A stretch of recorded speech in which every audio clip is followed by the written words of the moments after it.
Мэдээ үргэлжилж байна. Франц улсын хувьс ахиулах байгууллагынхан 2013-2015 онд үлэг гөрүүлийн чулуутсын олдврыг хураасан байдаг. Улмаар шалгалтаар эдгээр олдвор нь Монголын говьоос олддог үлэг гөрүүлийн чулуутсан олдвор болох нь тогтогдчихэ. Иймээс эдгээр үлэг гөрүүлийн олдврыг Монгол улсад үн төлбөргүй хүлээлцэх актад гарын үсэг зурх ёслол Парис хотно боллоо.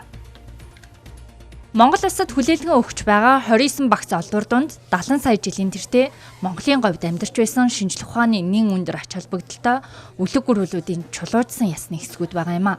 Дээрх олдвруудыг Монгол улсад эргүүлэн авах ажил 2016 оноос эхэлсэн. 10 жилийн турш хоёр талын холбогдох байгууллагын хамтын ажиллагааны үр дүнд энэхүү эцэслэн шийдэж байна.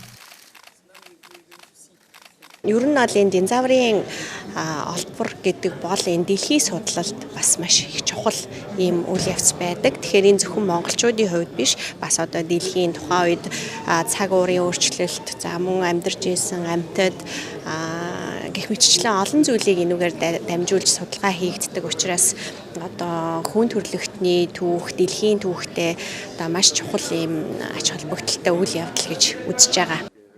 Дээрх олдвруудыг Барзил улсаас Францад ирсэн усан онгоц болон Крозаурус компанийн байранд шалгалт хийх явцад илрүүлж 2015 оноос мөрдөн шалгах ажиллагааг эхлүүлсэн байдаг. Манай улсад мөн зохих мөрдөн шалгах ажиллагааг зохион байгуулж чулуужсан олдврыг Монгол улсаас гаралтай болохыг Францын талд мэдэгджээ.